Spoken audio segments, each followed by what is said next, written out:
Star Radio. I am your host, Linda.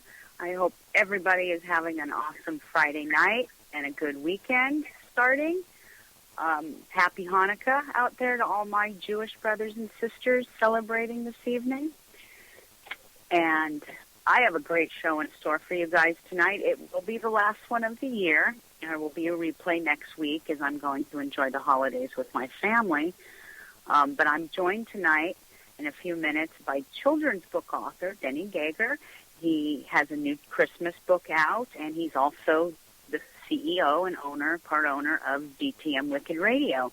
He's becoming quite a famous children's book author, and I'm so very proud of him. So before we have him on, we'll get to the boring stuff first, and we'll end on the fun stuff. I'm going to do a star report, and this, like I said, will be the last one of the year. And I'm also going to go over a little bit about Kim Jong-un. He is the president of North Korea. And it's for those of you who are my close friends and follow me on Facebook, you've seen my rant about this. But before I get to him, I'll save him for the other part. Let's talk about the stars a minute. We have a new moon going into Capricorn on December 21st. This also is in accordance with summer or winter solstice that is happening on the northern hemisphere. And for our southern hemisphere, it would be the summer solstice. This is getting ready to happen at 8:36 p.m. Eastern Standard Time. However, depending on what part of the world that you live in, some parts of the world may see the new moon taking place in Sagittarius. But here in the good old U.S. of A., it is definitely in Capricorn. Now, this new moon in Capricorn creates ambition, career, anything political. If you push now, the next 2 weeks, you will see success for the future. And a lot of interesting things are going to take place politically speaking. But a new moon in Capricorn also helps with employment advancement and promotions and things like that.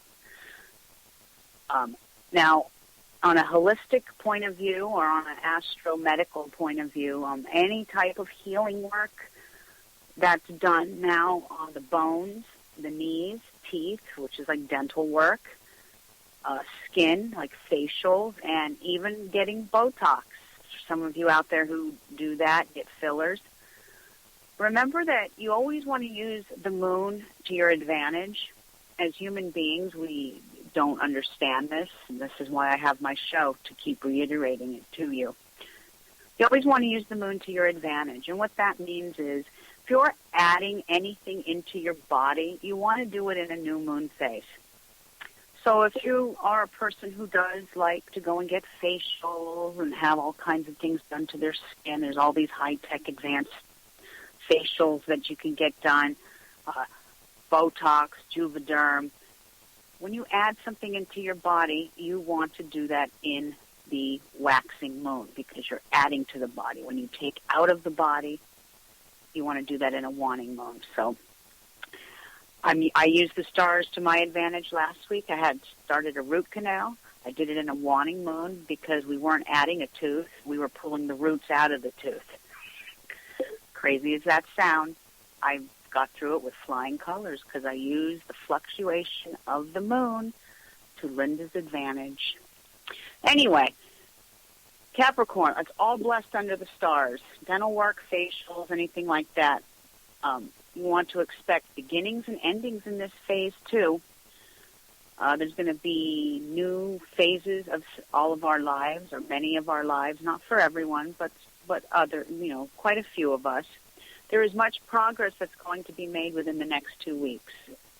And if you're a Capricorn, whatever issues you may be facing, I'm going to say this to you guys out there that are January babies. You're going to look absolutely beautiful facing whatever it is you're facing because Venus has moved into Capricorn's. Venus has moved into Capricorn, and it's there until January 3rd. So if you're a Capricorn, it's moved right into your first house. Now, the Sun will be joining Venus on the 21st, and Capricorn will be even more radiant than ever. And with that being said, all earth signs will experience nice surprises, so you can't lose. And I'm talking about Virgos and Tauruses as well here. You can't lose. Now, join me in 2 weeks when I return on January 2nd, and I will have a full Capricorn forecast for 2015. I'll even do some tarot readings for the new year or mini astrology readings, whatever you guys prefer, I shall do. I do want to give you a few dates of warning before I move on to Kim Jong-un. 23rd, 24th, and 25th, these are called the Uranic moon phase. Anytime you're dealing with Uranus's energy, Uranus is a sudden release of energy, explosions, aeronautic disasters, fault lines become active, tornadoes. Now, luckily, we're in a new moon phase, so it might not be as detrimental as it could be if it was in a waning, but expect some sort of interesting things and disasters to hit the news. It's just, even though we're in a new moon phase, bad things still happen. On a positive note, with this energy in a new moon phase, it does bring about nice surprises. So there's something that's going to happen for us, maybe even near Christmas, that's going to bring us a nice surprise. So on the positive, and we always end on a positive, something nice will happen. Nice surprises coming for a great many of us who deserve it. Now, I want to go on to Kim Jong-un, and the reason I want to talk about him for just a brief moment is because if you saw my rant on Facebook the other day, you'll know I was really looking forward to seeing that movie, The Interview. I don't know about all of you out there. Hollywood has made fun of actors and comedians and public figures for a long, long time. That's kind of what makes money. If you look at Saturday Night Live through the ages, and I don't know, I can't speak for all of you, but I could speak for myself. I've been a big Saturday Night Live fan for a great many years. I used to watch it when I was a kid, when Eddie Murphy was on doing Mr. Robinson's Neighborhood. Remember that? Today, boys and girls, we're going to learn a new word. It's called stealing. Do you remember that? I do. Good times. Anyway, that show makes fun of every president we've ever had, Hillary Clinton, Beyonce, you name it, they've made fun of it. So for Sony to come out and not release the movie because of a threat, I think there's a lot more to it than is being said, because I think it's ridiculous. When have we ever backed down from something like this? This is something that's going to make money. When do we ever walk away from something that we can profit from? I mean, that's the USA, capitalism at its finest. So I was a little bummed when I heard this about this movie, because I find many of the actors in there hilarious. James Franco is one of them. I just adore him. And I was bummed. But let me just break down Kim Jong-un's stars for a minute. First of all, his natal dragon, which I always talk about, a 13th sign, is in Cancer. And with that being said, he has spent many lifetimes. This person has never struggled in his life. He's spent many lifetimes accumulating wealth and managing others. He has been a dictator in a previous life, and he reincarnated into one in this one. He didn't learn from his last life, so now he's got to make life miserable for the rest of the world in this life. Now, even though he has achieved material success and gained the respect of his peers, he did so without any regard for the needs of others. It still is happening today. Now, during his lifetime, he feels compelled to succeed in order to regain the respect that he once had. So at one time in one of his past lives, he was definitely someone of power, and people had great respect for him. In this lifetime, he still has power, but there may not be as much respect in this lifetime. Breaking it down, he controls his emotions very well, and it is not the easiest. He's not really the easiest person to get along with or get close to, as we hear about this in the news. Now, his tail is in Capricorn. People with a south node in Capricorn, or as I call it, a Capricorn dragon's tail, they make terrible politicians. Get a good example of this? Sarah Palin, dragon tail in Capricorn, didn't even complete her term as governor. They make horrible politicians.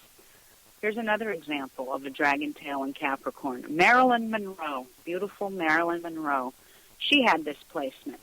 And if Marilyn Monroe would have known her own stars a little bit better, she would have never gotten involved with a politician.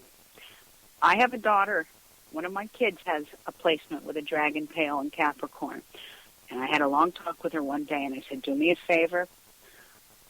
I don't care who you date. Don't ever date a politician. It's only going to bring you trouble. Date a musician. They're a lot more fun. Now,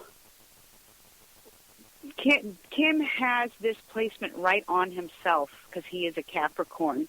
He is born January 8th, 1983. And so his tail is right on himself, which is his soul's purpose in life. And this is making him, he has a more negative psyche than most.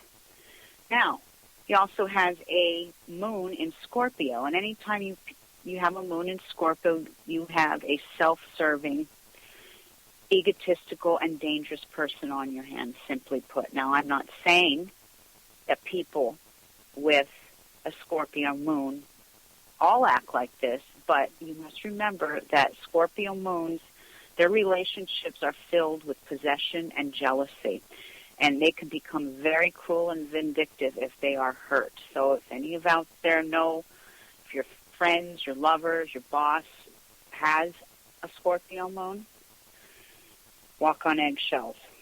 That's all I can say. It's a placement that the individual really needs to know their own UCI, unique celestial identity and psyche, and how they tick so that they can make themselves better services to the world.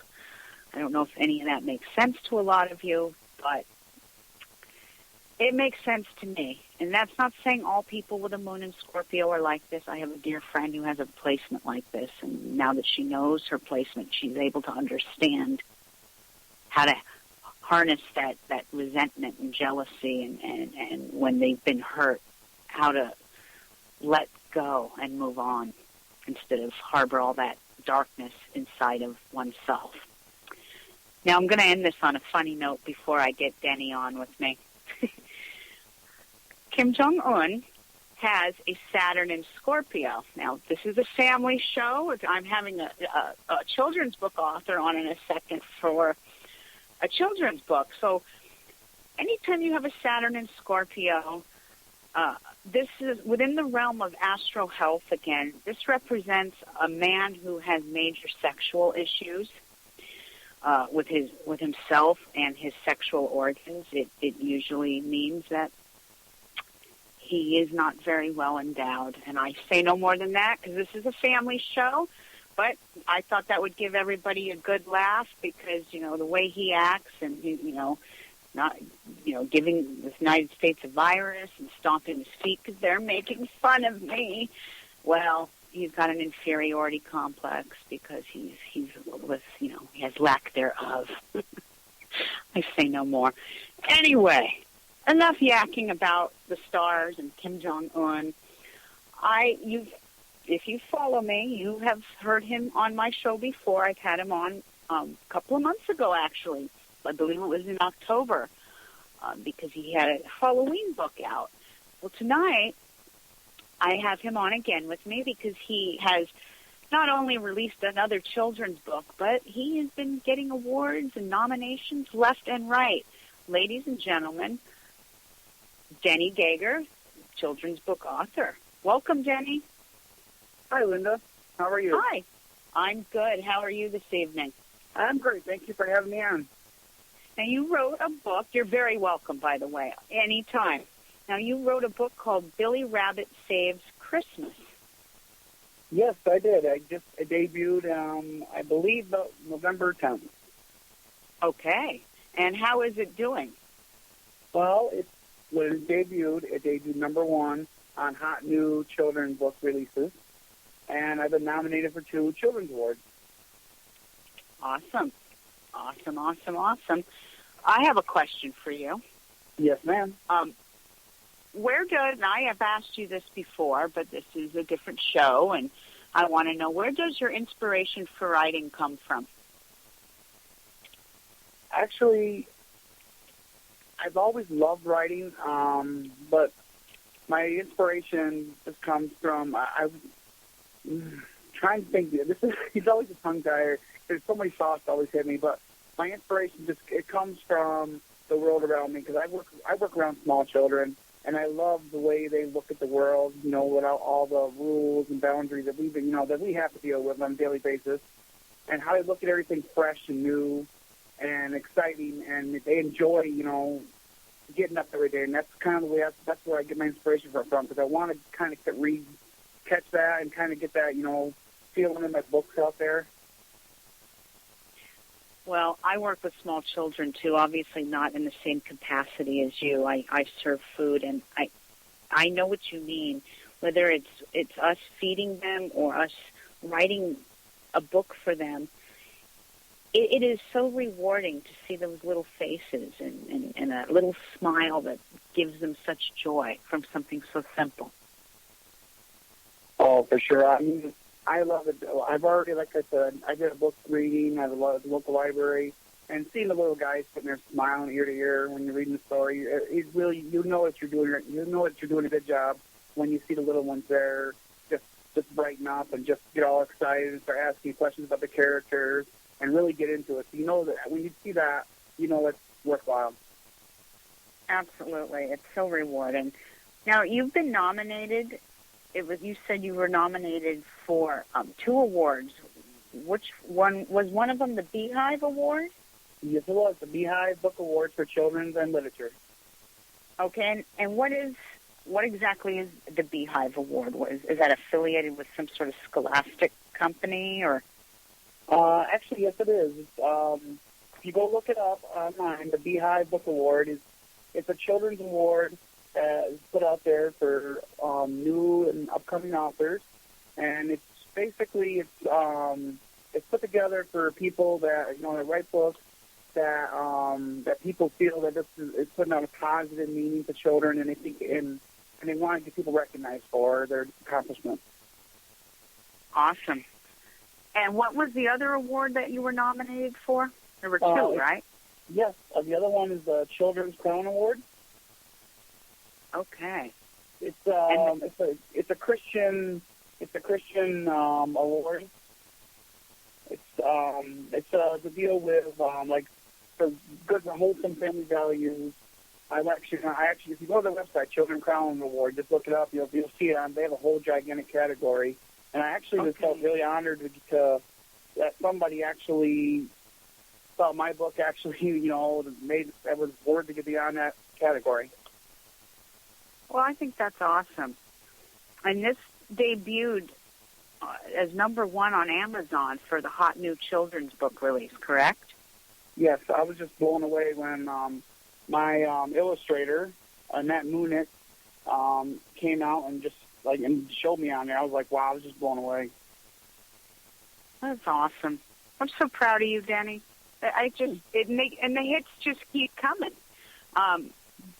Yeah, I was just blown away how well this book's done. I mean, the first one was great. The Billy Rabbit Halloween adventure was just great. And then all of a sudden, when this book came out, it's just like the people that came out, which I'm very grateful for everyone out there that bought my book and sent me the wonderful feedback and emails and messages. And I hope you guys keep on doing it, because all your positive feedback is giving me more inspiration for further books down the road. Well, it's funny. I had another author on a couple of weeks ago, and I had relatives on the East Coast listening because they had asked me what I wanted for Christmas. And I said, apparently I have so many authors in my life right now. An Amazon card would really be good, so I can make good on my word and order this book. So one of my aunts goes, okay, honey, yes, I'll get you an Amazon card.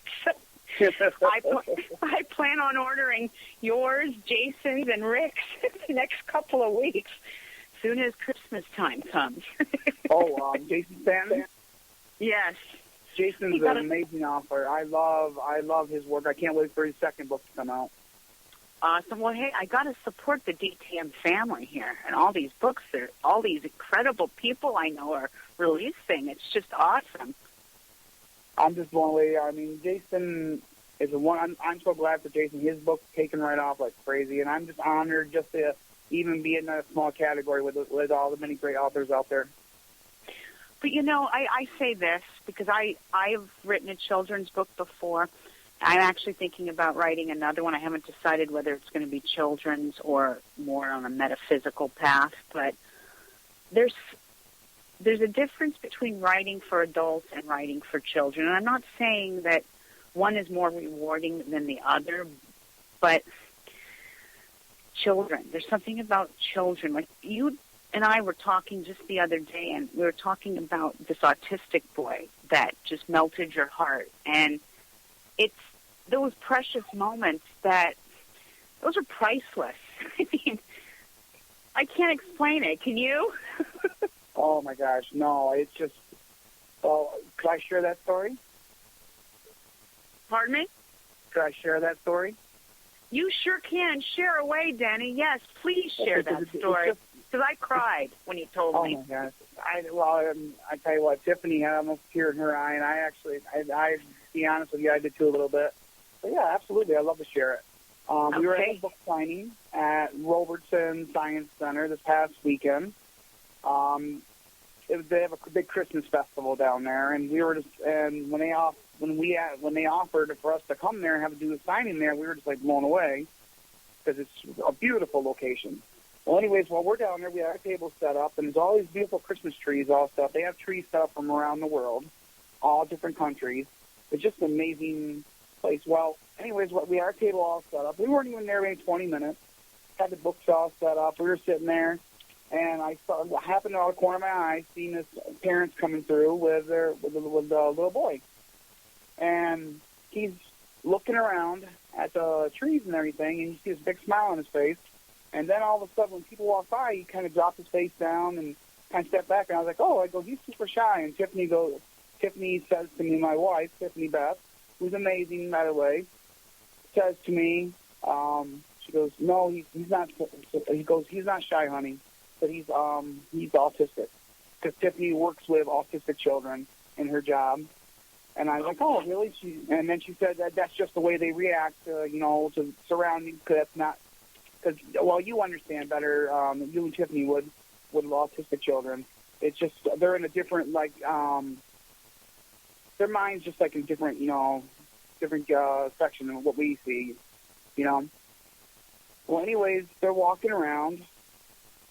Little guy's just looking all over. And he's like he's in his own little world.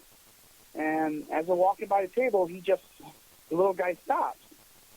And I kind of glance up. He looks over at our table and comes over to the table. And he starts looking at the books right there, and he's got a grin on his face. And I look over at the little guy, and I said, you want a book? He looks right up, and he actually made eye contact with me. And he had a big old smile, and it just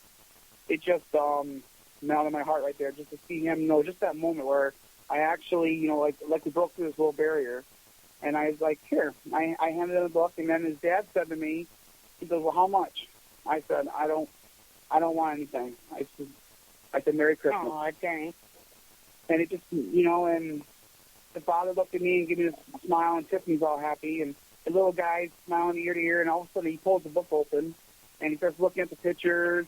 And by the way, he loved the next pictures in this book as well. And he's all smiling, and it made my day, because I know I was able to make, a little guy's day like that. And words just can't explain it. Well, when you explained it to me that day on the computer, my eyes, even while you're telling this, I just posted in the chat, starting to cry. I'm getting verklempt here.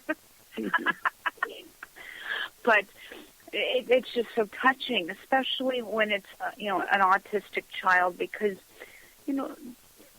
I have a family member who, not in my immediate household, who does have that autism, and I've seen this child blossom from a child that could not be touched or looked at my eyes, no eye contact, to a young teenager now who is doing well in leaps and bounds. You can hug him now. He makes eye contact with you. It's beautiful. But when you can touch the heart of an autistic child, it's that more rewarding because of the situation and how introverted some of them really are.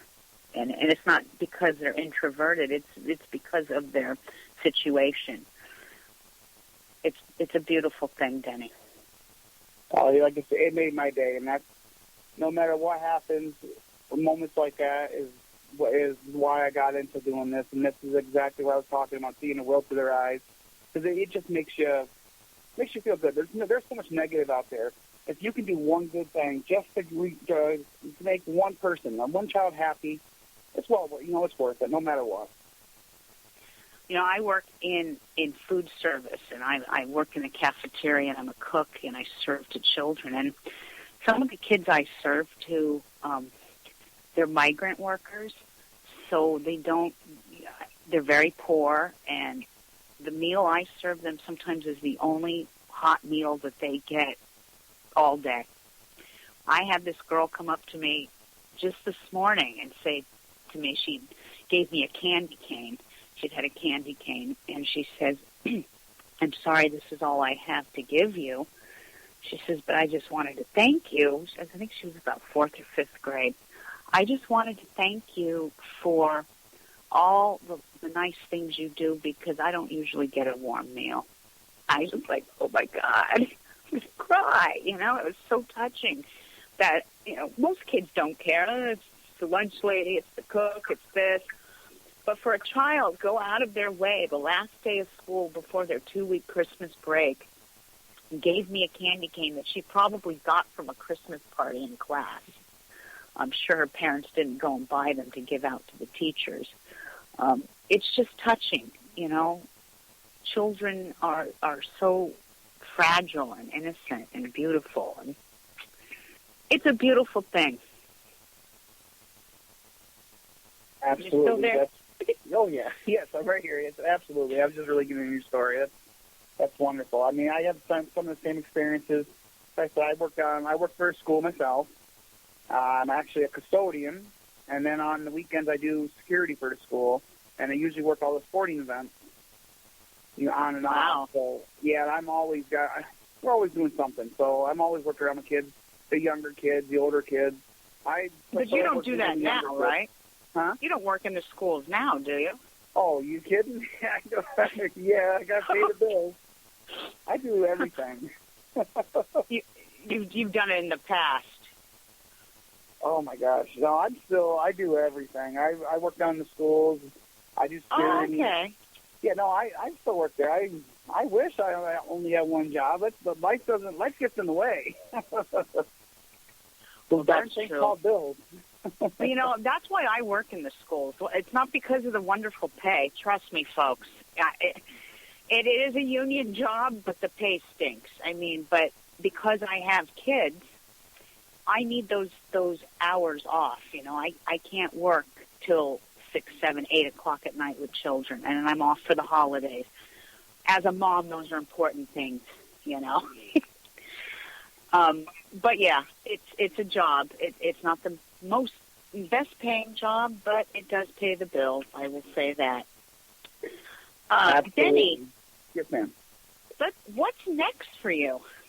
Is there something in the making here? Is there another book in the works? Is there a cartoon?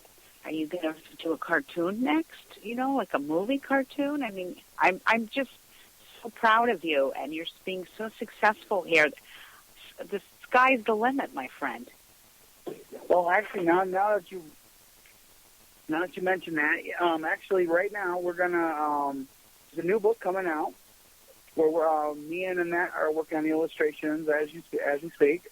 We've been doing some brainstorming, but the book part is done. It's going to be Billy Rabbit's Snow Day.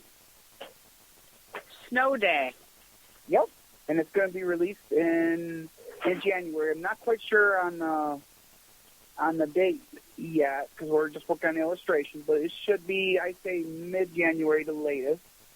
And we've been talking actually about possibly down the road, maybe maybe a cartoon, but that's just speculation right now. But I would love to someday. But right now we're focusing on the third book, so we're all excited on Snow Day. I think that's great. I love it. Snow Day. It's perfect for January. Actually, that's what I got to actually get the inspiration there from school, of course, with the children. And, I can always see how excited they get on a snow day. I mean, granted, like you know how it is. We still have to work, but the kids get the day off. Yes, that's very true.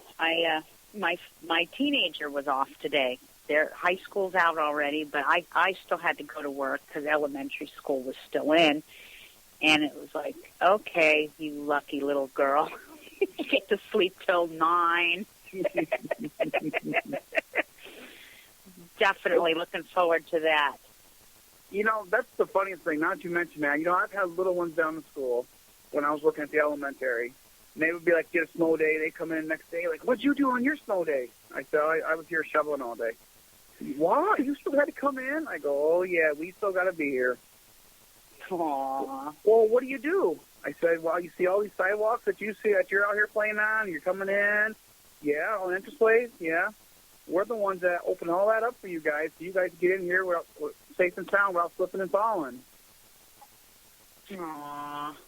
Yeah, they don't understand. But I love it, though, when they ask questions, because they're actually genuine.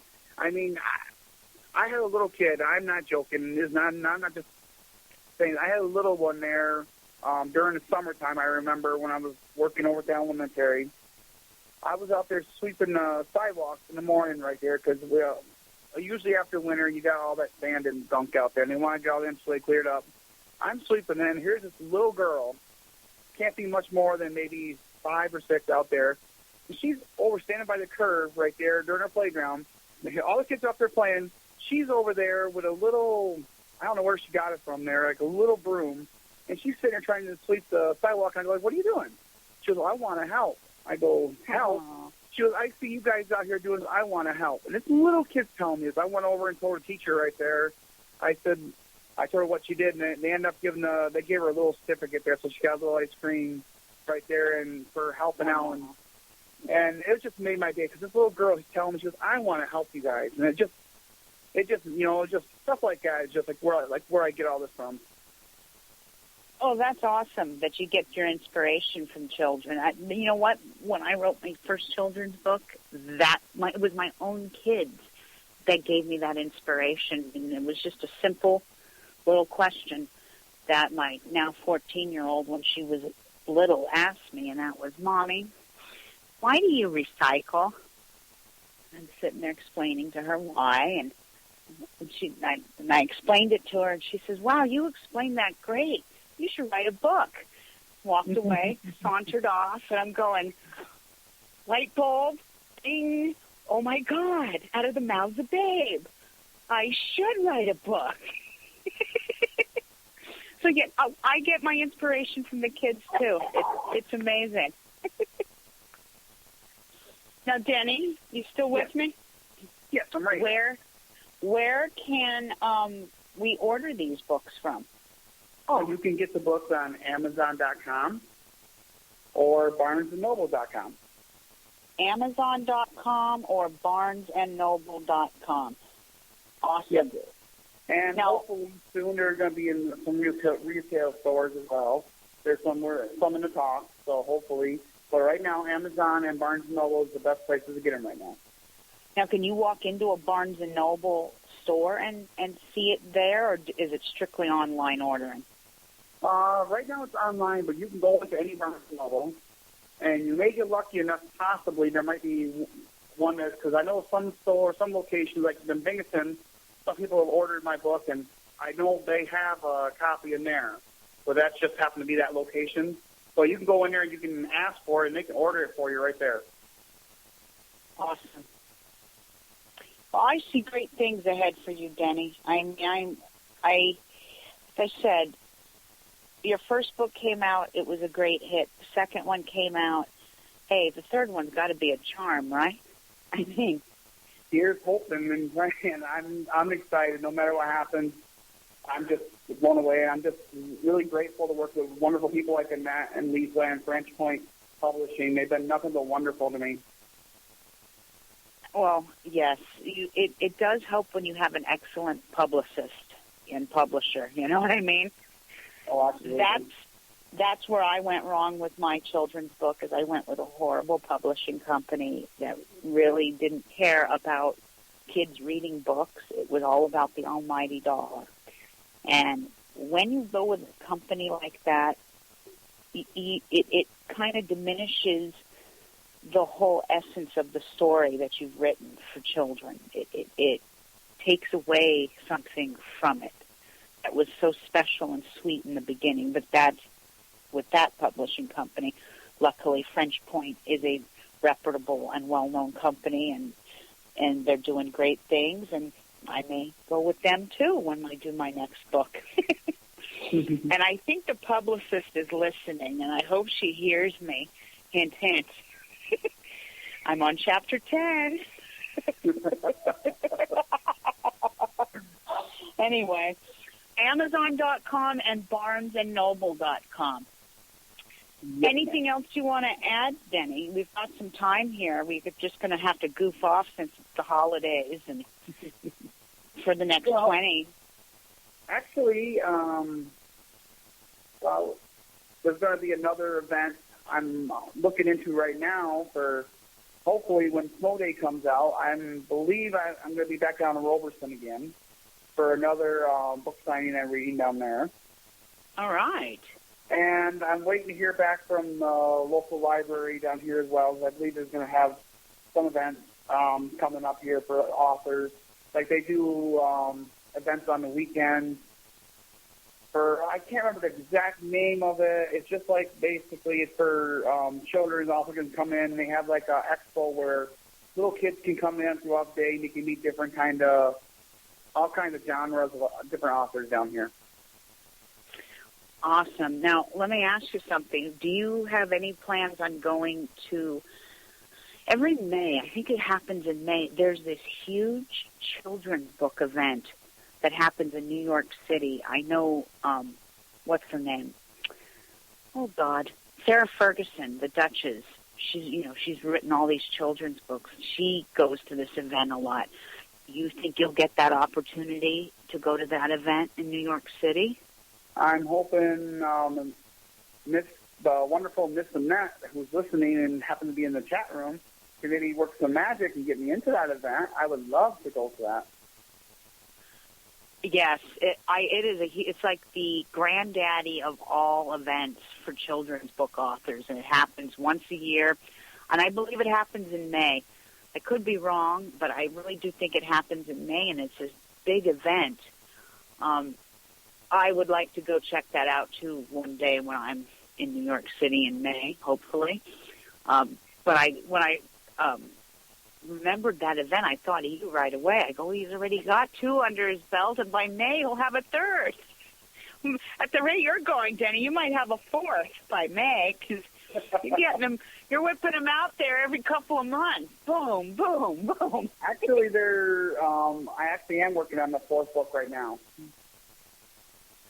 You say that again? I'm sorry.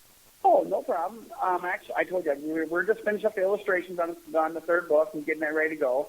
And I've already started the outline on the 4th book already. Awesome.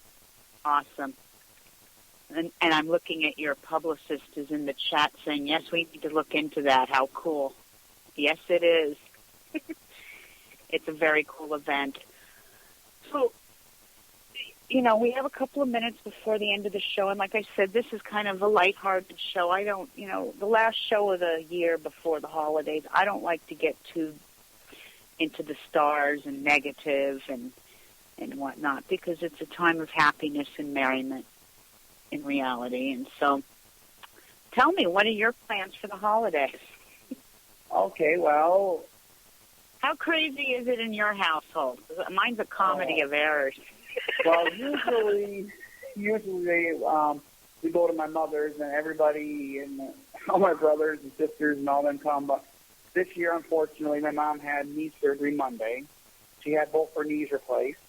So she's probably going to be down in a rehabilitation center for Christmas. So we're going to go down there and spend part of the day with her, and then we're going to go to Tiff's mother's in the afternoon.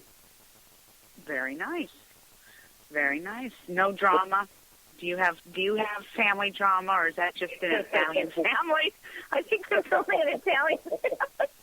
Who doesn't have that? Oh, my gosh. I remember when I first met my lovely, wonderful wife. She invited me to a family function on her, on her dad's, on her dad's side. Okay. We went to it, and this is now granted. I've only been dating my wonderful wife for maybe 3 months at the time, I believe. And I got invited to this party, and we're there, and she's introduced me to her family. Then all of a sudden, I just hear this man and woman just yelling at each other at the top of their lungs. And this man, now keep in mind, is 6'8", come flying through there, and him and his wife are arguing and screaming, and I'm just like, what did you bring me into? And Tips is like, I'm sorry, it's never like this. So trust me, yes, I've had my fill of that. Even my own family, and when we have family get-togethers, you get some crazy oddballs, I always got to start something. But I'll never, ever forget my first family Christmas with my lovely wife. Aww. A 6'8" man comes storming through, and doors are flying open, and when you hear somebody yell, "Get out!" the top of his lungs, that size, you're thinking about WrestleMania 3 all over again when you see Hulk Hogan and Andre the Giant. So I'm like, oh my gosh. Oh, how funny. And that was actually a scary sight, because that big man right there grabs my hand. He goes, "How you doing, little man?" And I'm just like, I'm 5'10", looking up this guy at 6'8", just got done screaming at his wife. And I'm just like, I'm fine. He goes, "Sorry about that. I didn't mean that." And he has this deep voice, and I'm just like, no problem. And this was a relative or your father-in-law? Was this your father? Is this your father-in-law? Yes, it was my father-in-law. Okay. Without revealing too much information. No, that's fine. I laughed. It was an interesting time, but the best part, though, was when he's like, is he shaking my hand, and he's saying, like, "I'm sorry about that, kid," and I'm just like, I'm thinking to myself, like, geez, if you weren't sorry, then what am I going to do about it? You crushed me like a bug. He's a wonderful man. That was just really fun for my first Christmas.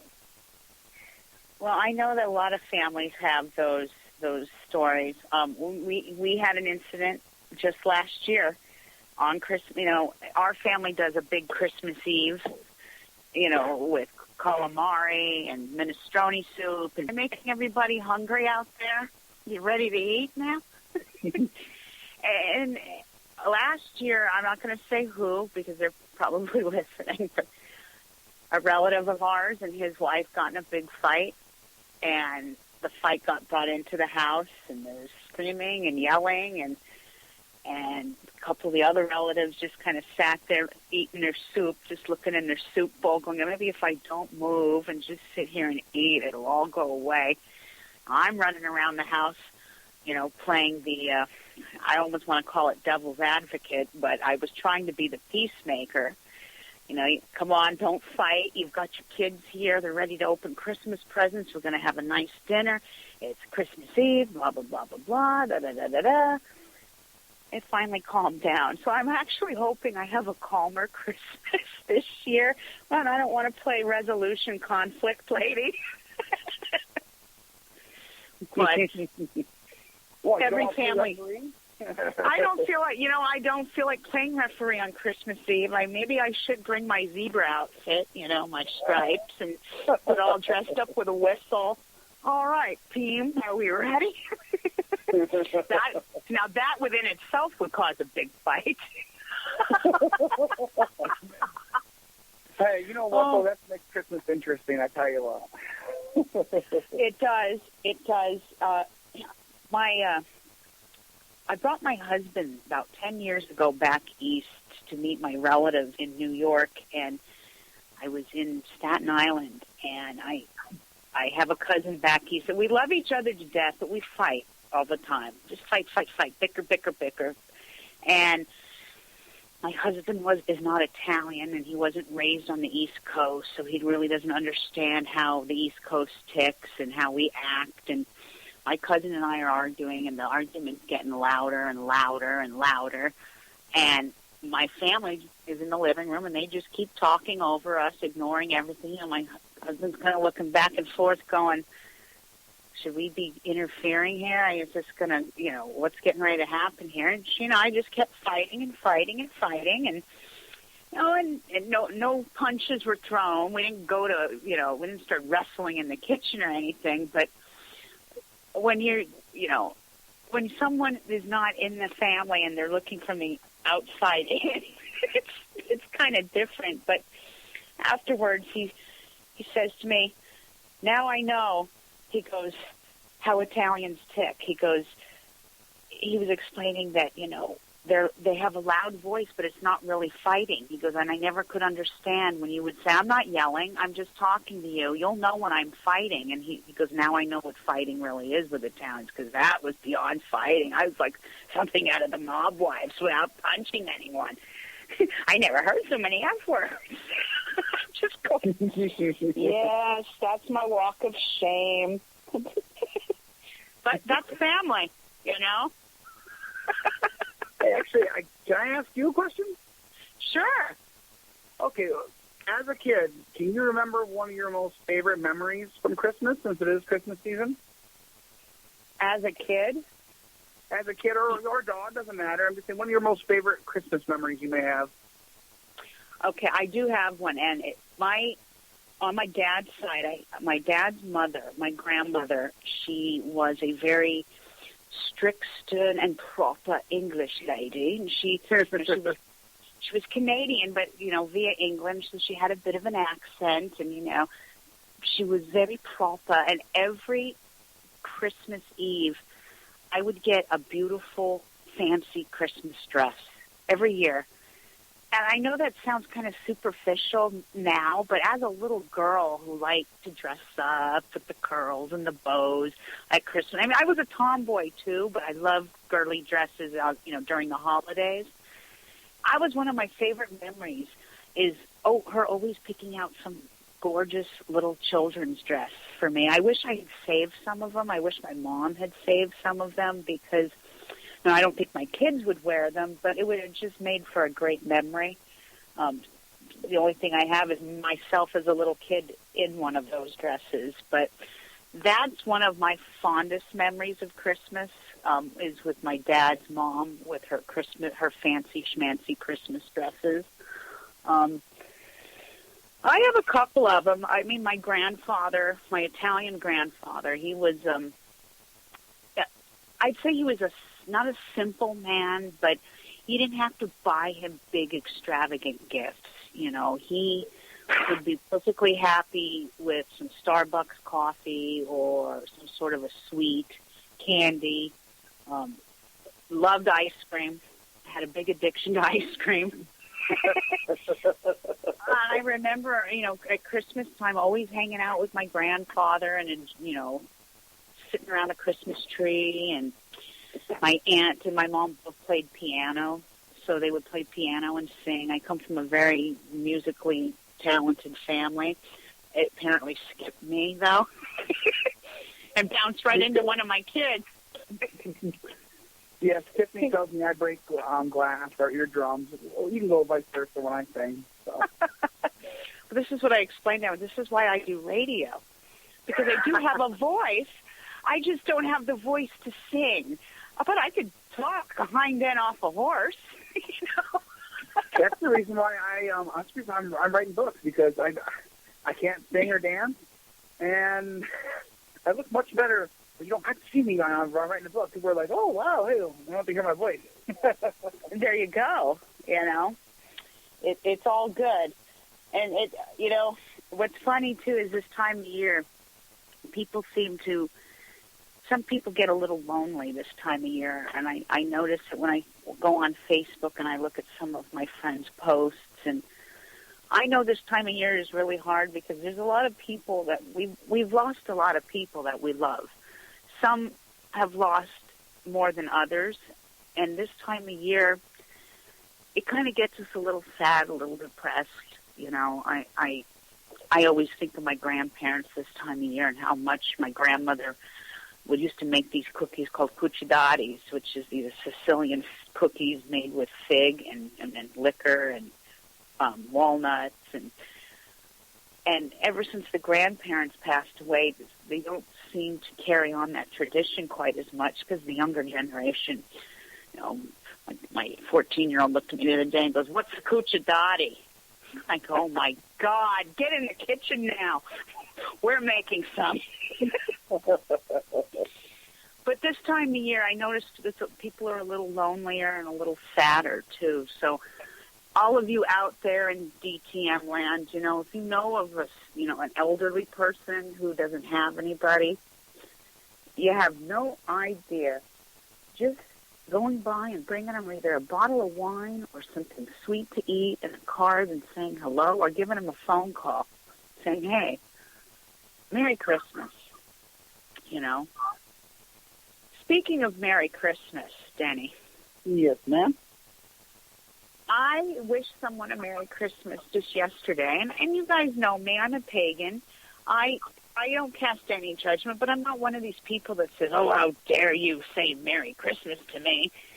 I wished this person a Merry Christmas and got kind of upset with me, and then they said, "Well, we don't celebrate. We're Jehovah's Witnesses." And I'm going, "Oh, okay. I do apologize, but happy winter then." Apparently that was still frowned upon.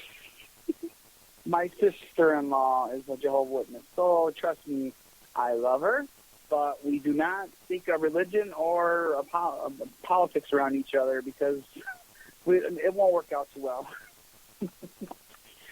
Yeah, it's very difficult. I work with someone who is a Jehovah's Witness as well, and I had to really stop myself the other day. I was like, "Oh, I can't wish him a Merry Christmas."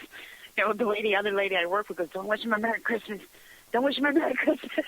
I'm going, "Why?" I go, "Is he an atheist?" "No, he's a Jehovah's Witness." I'm going, "Okay, got it." But, you know, I notice some people get bent out of shape this time of year. I mean, it's usually the atheists because, you know, they vibrate on a very low cosmic level, as I call it. But this time of year, you know, I notice people get bent out of shape with that. But I'm going to continue to say Merry Christmas. And if you don't like it, well, you know where you can go. I'm right there with you. That's why I tell everybody Merry Christmas and Happy New Year. You know what? Somebody can walk up to me and just say, Happy Kwanzaa or whatever, and I'll tell you, you know what, I'll wish them the best right there. I don't care what holiday they celebrate. I've always tried to be nice to everybody. Me too. I agree. And you know what? With that being said, Denny, you want to throw a shout out one more time where we can get that book? Absolutely. You can get Billy Rabbit Saves Christmas on Amazon.com or BarnesandNoble.com. And if you really want to check out, you can also check out Billy Rabbit Halloween Adventure, and that's on Amazon and Barnes & Noble as well. All right. It's been a pleasure having you on my show, Denny. And like I said, I'll probably have you on in a few more months. And we're going to do this all again with the third book. I can't wait. It's a pleasure being on, Linda. Thank you very much. You're very welcome. And everyone out there, thank you for joining me tonight. It's been a pleasure. It's been quite a nice 6 months here with this network, and I think the next year it's only going to get better. I want to wish everyone out there a very, very wonderful holiday season, whether you celebrate solstice like myself. Merry Christmas to all of you out there. Happy Hanukkah. Hanukkah is going on right now. Happy Kwanzaa. And if you don't celebrate, then happy Festivus for the rest of us. Everyone have a safe, happy, healthy holiday season. Have a very happy new year. I will be back January 2nd And I will have a full Capricorn 2015 forecast, and who better to give you that forecast than a Capricorn herself. I'm also going to talk about Satan and the devil. Yes, it will be an interesting show. Hey, I am the warm-up act. Get ready for the next show, Paranormal Lounge, with the godfather of the paranormal and Victor the Voice. We'll see you guys back here in 2 weeks. Have a good one. Good night. Good night. Good night, Danny. Merry Christmas. Merry Christmas.